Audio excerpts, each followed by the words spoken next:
They actually just explained sacred geometry to me, because sacred geometry is usually the patterns you see when you're starting to hallucinate or getting to that realm. You don't have to hallucinate to see sacred geometry. In fact, I see it when I don't, if I concentrate and I focus enough.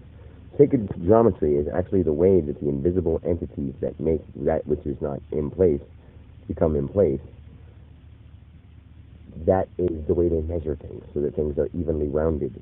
And then, say if something isn't completely round in spectrum that we see, they use sacred geometry to use geometry to make at least whatever part of it is showing geometrical inside. Sometimes they're not perfect. Just like when we do a floor or something like that, there's a little piece that needs filled in. They do that sometimes.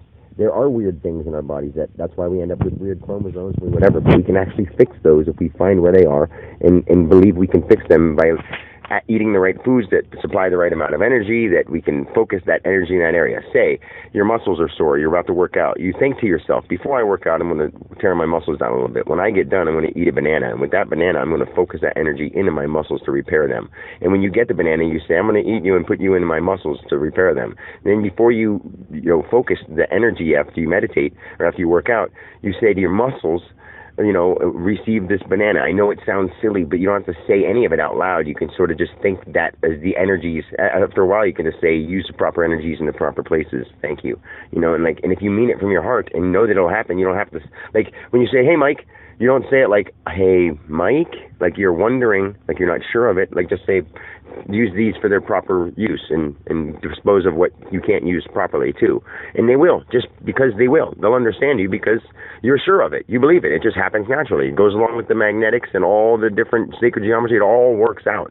Like, sacred geometry measures like how your voice echoes back, all that kind of stuff too. It doesn't just measure visible things. It measures invisible things too. That's what takes those things, and when you go, why does it thaw things in that pattern? It's a sacred geometry thing. It's just how it works.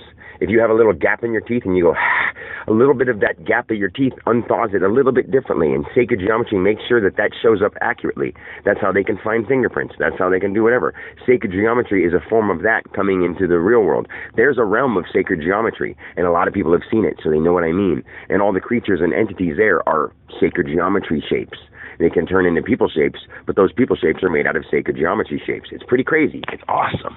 It's awesome. I know this. I've been there. I see it all the time. It's my life. And I'm living in the human physical world. I mean, correct me if I'm wrong. I am. And I'm not crazy. And I know exactly where I am. I can tell you, very, organized, in an organized fashion, where I am, where I'm at, where I work, the people that I know, and I'm still cognitively functional. And it's like, I made sure that I set up things so that I wouldn't lose my mind. I know that sounds funny, but I set up things so I wouldn't lose my mind. And I believe that they're real, and they work.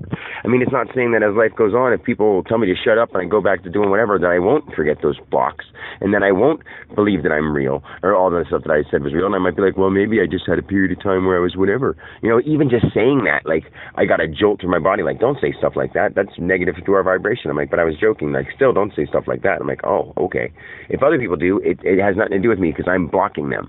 But if I say it, it comes from a source where they're like, well, do you mean that? Why would you do that? Anyway, I mean, how would I know that just on a vibrational sense? I mean, it's obvious to me now, but before anyone heard this, they wouldn't have even thought of that. They wouldn't have thought of this stuff that I'm talking about. I'm talking about sacred geometry, how it works in the visible form and the invisible form. It's amazing. We use geometry in the visible form, but we didn't understand it until sacred geometry showed somebody, and then they understood geometry. But no, where the hell did this come from? All those big, long puzzles that people are writing out equations are just like the things that I do when I say 5 of these, 6 of those. When I was there that week, I did this. When I did those things, this. Basically, they're trying to figure out equations using time, space, variables, but they turn it into numbers and try to make sense of it, and only they make sense of it. I could look at any equation and figure it out now, but I don't want to. That's not my thing. I don't want to prove anybody anything. I don't want to prove myself to be super genius or they'll kill me, until they understand that we can separate and go into a separate world. If they still want to be president and keep their power, they can keep that. If people are afraid to be poor and if they're on welfare and they don't want to go to a world like that where they have to do themselves and they have to stop complaining about having brand name stuff, if that was a problem for them, then they can stay here in the money world, and they can stay in the money world, and the money world can go elsewhere. Like, we don't even have to separate in just the United States. We can separate in areas within states, so we can easily meet each other when we want to. So people can evolve quicker and easily come over. They can come over when they're ready to evolve. And if they're not ready, there's schools for them to not come into with the world without money and the world without violence and come in there and start trying to ruin it because they might be jealous or something.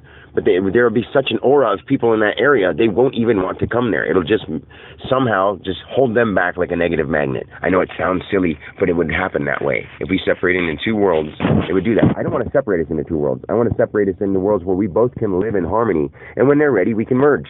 That's it. It's pretty awesome, and it's a very good idea for world peace. Do not tell me it's not. Anyway, I love you.